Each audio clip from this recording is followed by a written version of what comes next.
Olá, no Papo com o Editor dessa semana a gente vai conversar com o deputado Kim Kataguiri, do DEM São Paulo, deputado que é o coordenador do MBL. Deputado, muito obrigado por nos atender. A gente tem aqui a Camila Turtelli, nossa repórter de Brasília. Muito obrigado por nos atender hoje.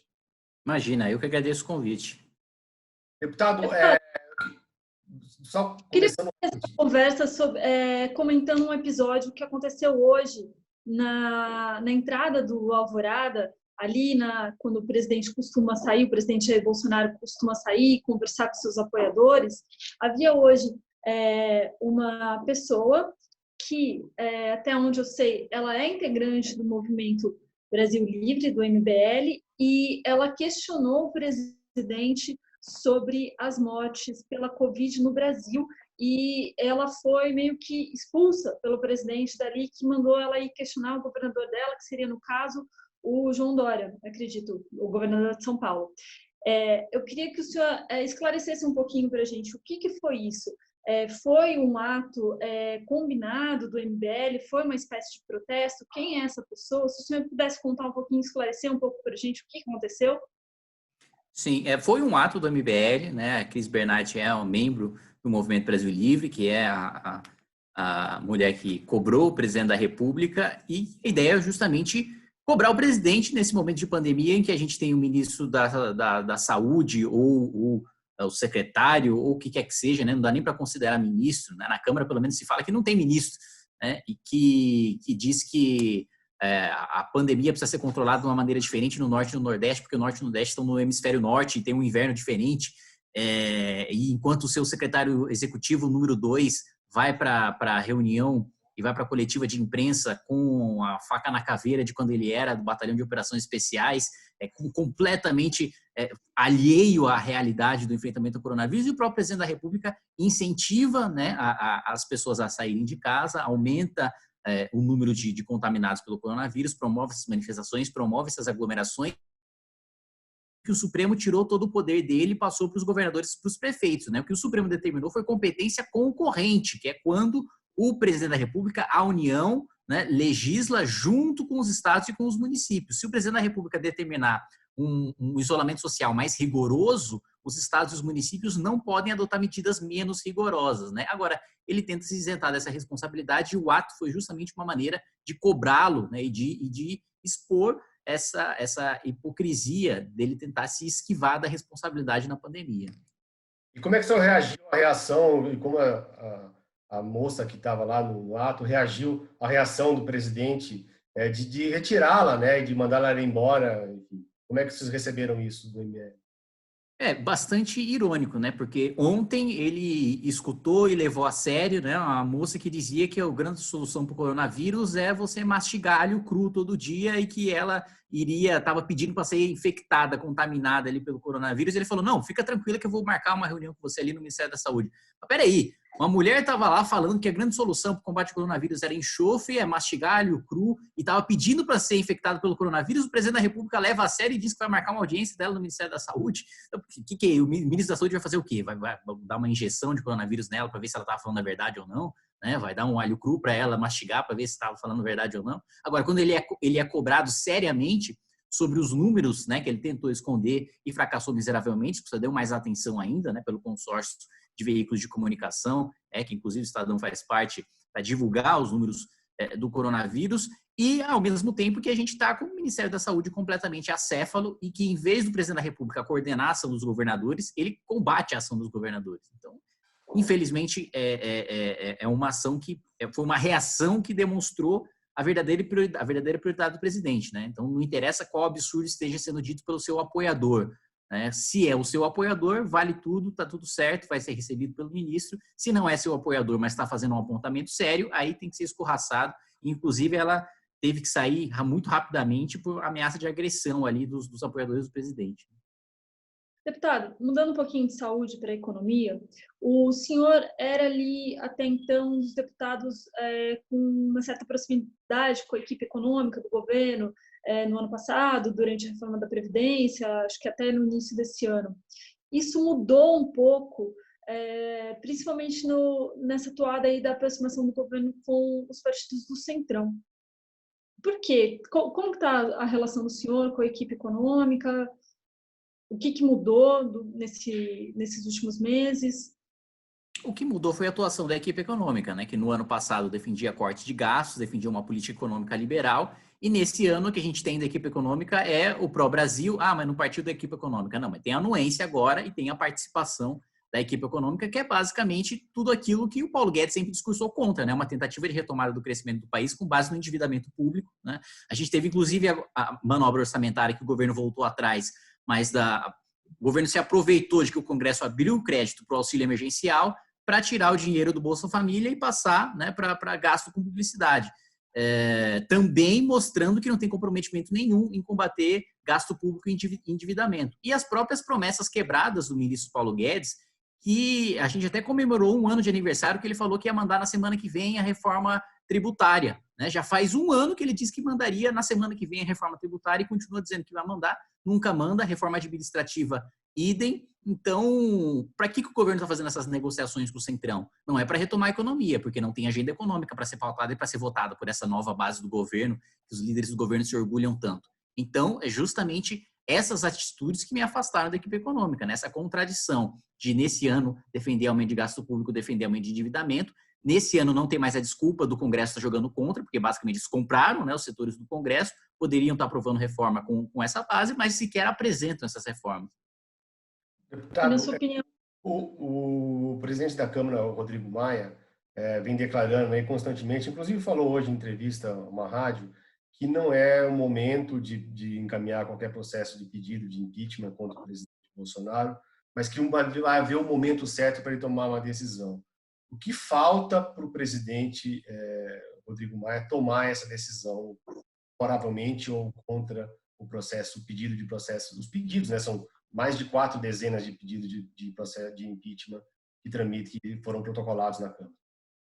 Coragem, Gustavo. Na minha opinião, falta coragem no presidente da Câmara de fazer um enfrentamento mais duro ao presidente da República, porque o Bolsonaro não vai se deixar intimidar por notinha publicada em jornal, por notinha publicada no Twitter, por notinha de repúdio, porque de nota de repúdio em nota de repúdio, o presidente da República continua no poder, abusando do seu poder, cometendo crimes e jogando contra tanto a economia como a saúde da população brasileira. Então, acho que falta uma atitude mais enérgica do presidente Rodrigo Maia de levar esse processo em frente. É um processo longo, não é uma coisa que acontece da noite para o dia. Você instala a comissão, tem que esperar os líderes indicarem, tem o parecer da comissão, é votado o parecer da comissão para depois ser levado em plenário e efetivamente a gente ter ou não o processo de impeachment, né? A denúncia sendo acolhida.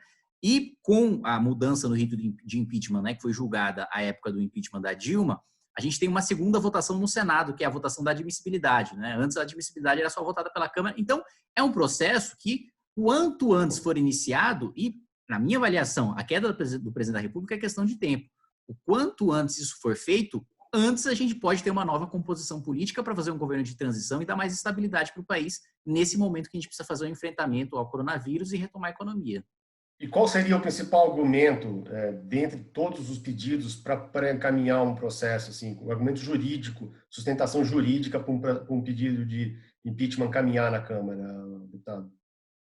O aparelhamento da Polícia Federal, que ficou mais do que demonstrado, e além de crime comum, é crime de responsabilidade, então pode ser objeto, como foi, né, da denúncia, inclusive uma apresentada pelo Movimento Brasil Livre contra o presidente da República, né? Aliás, o próprio presidente, em entrevista, né, o canal de televisão, disse que ele queria fazer a troca na Polícia Federal para blindar os filhos de busca e apreensão, o que vai completamente de encontro à narrativa dele de que ele só queria trocar os seguranças dos filhos, né? Porque segurança não impede busca e apreensão, né? Isso é coisa interna, isso é ilegalidade de você fazer uma interferência numa instituição de Estado que é a Polícia Federal. Para mim, esse é o crime mais grave cometido até agora pelo presidente da República. A negligência também criminosa em relação à pandemia, como eu disse, o Supremo determinou competência concorrente para o presidente da República, dividindo essa competência entre União, Estados e municípios. O presidente não está tomando medida nenhuma, o Ministério da Saúde está absolutamente acéfalo, e isso também é crime de responsabilidade. Então,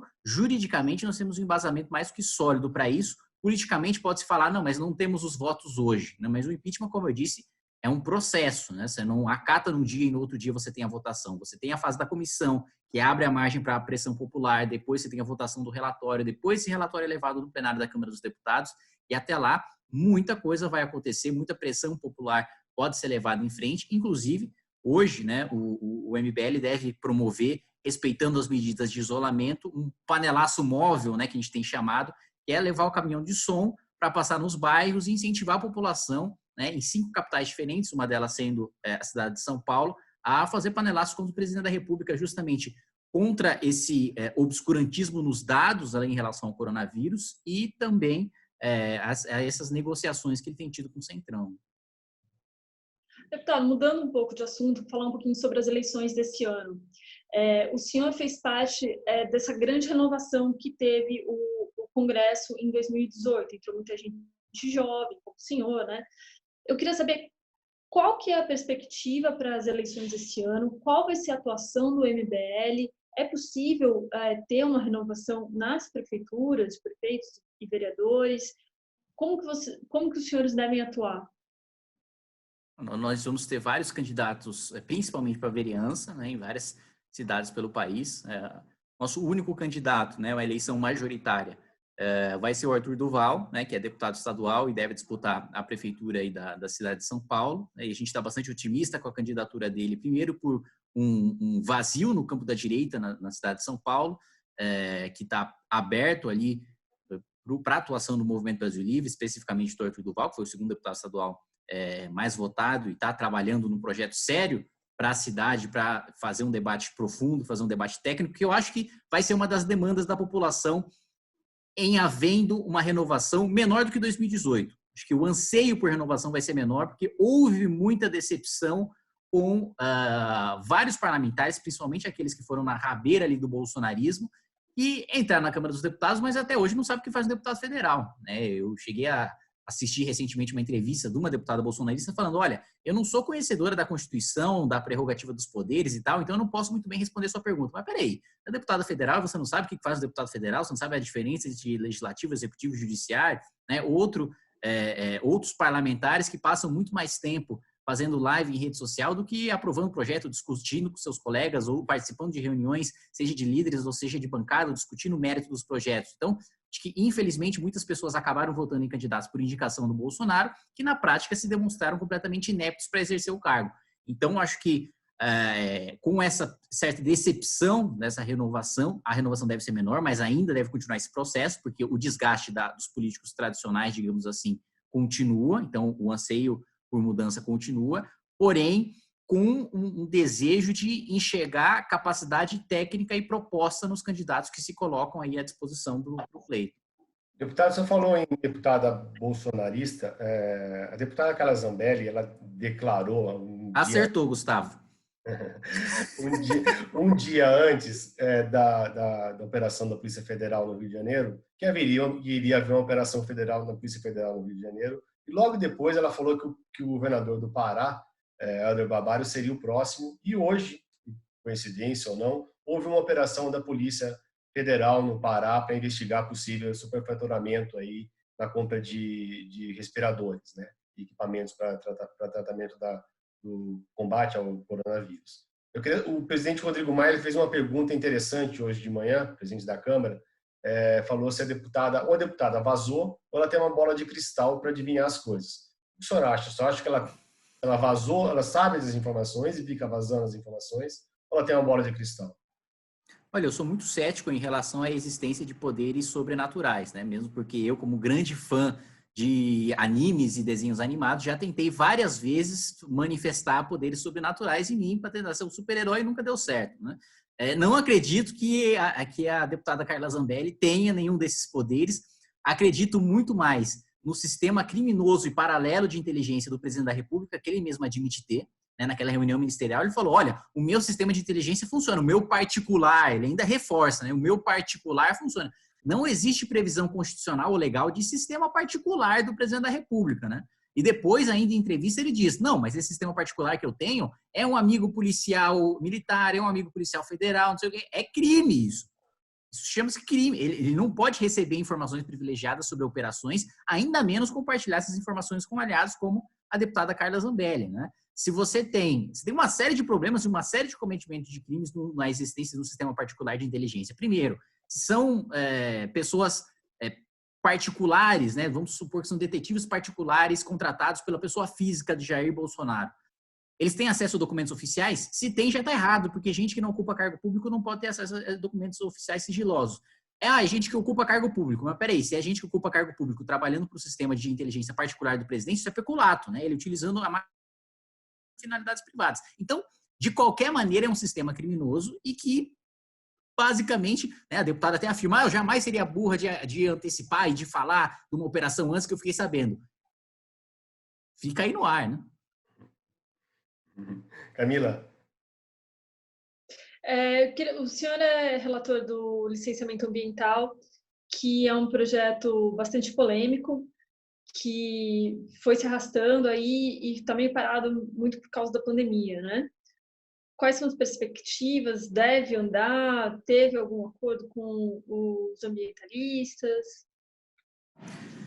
Eu sou otimista em relação a esse projeto, primeiro porque ele está bastante maduro e que a gente manteve, né, as conversas e os diálogos durante a pandemia sobre o projeto de licenciamento ambiental e é um projeto que já só na última semana eu tive ali 2 lives diferentes com o deputado Rodrigo Agostinho, né, que é um dos principais ambientalistas que me auxilia aí na construção desse acordo, e uma live com o setor do agro, que também está diretamente interessado em você ter o licenciamento pelo cadastro ambiental rural. Eu sou otimista. O presidente Rodrigo Maia disse que a partir de julho, provavelmente, não foi uma certeza que ele deu, a gente deve pautar e votar assuntos que não estejam diretamente relacionados ao coronavírus. E o licenciamento ambiental está na ordem do dia, né? Acho que a gente já tem maioria suficiente para aprovar. Eu trabalho para a gente ter o mínimo de divergência possível. Consenso não vai haver, principalmente acho que com demandas do PSOL e do PT, muito difícil a gente conciliar, mas com setores do PSB, como representado pelo deputado Rodrigo Agostinho, que é muito respeitado pela atuação ambiental dentro da Câmara, e do PDT também, eu acho que a gente consegue aprovar não só com votos dos partidos que integram ali a FPA, né, a Frente do Agro, como também até votos de alguns parlamentares de oposição, né? Acho que a gente deva conseguir não agradar 100% do setor produtivo, 100% dos ambientalistas, mas fazer um texto razoável para ambos os lados. Deputado, uma pergunta.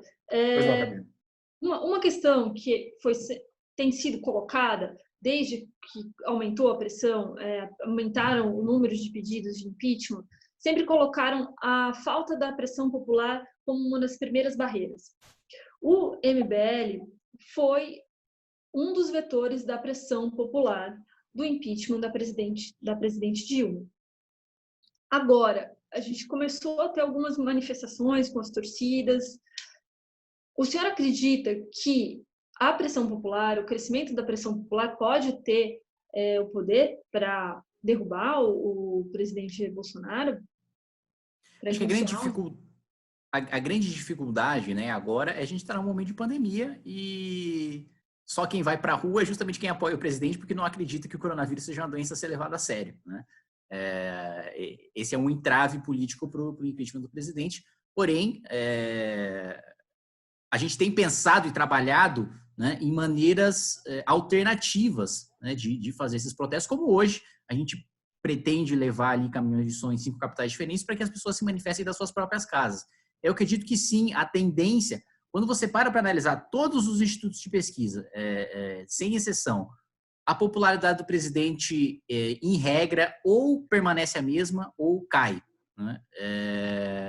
E você tem cada vez mais do que rejeição ao presidente, pessoas dispostas a transformar essa rejeição em atitude política, a manifestar essa rejeição. Porque uma coisa é você ter uma rejeição, como, por exemplo, o governo Temer, foi um governo muito rejeitado, mas não era um governo que incitava a população a ir contra o governo, né? A pessoa não gostava do governo, achava que não era um bom governo, porém, não se sentia compelido a fazer uma manifestação, a promover um ato, a se indignar contra o governo. Reprovava, mas não se indignava contra o governo. O que acontece agora com o governo de Jair Bolsonaro, e acho que vai aumentar cada vez mais, porque vai ficar claro, primeiro, o número de mortes aumentando em razão da atitude ou da falta de atitude do governo federal, e o agravamento da crise econômica também em razão da atitude do governo federal de só aumentar gasto público.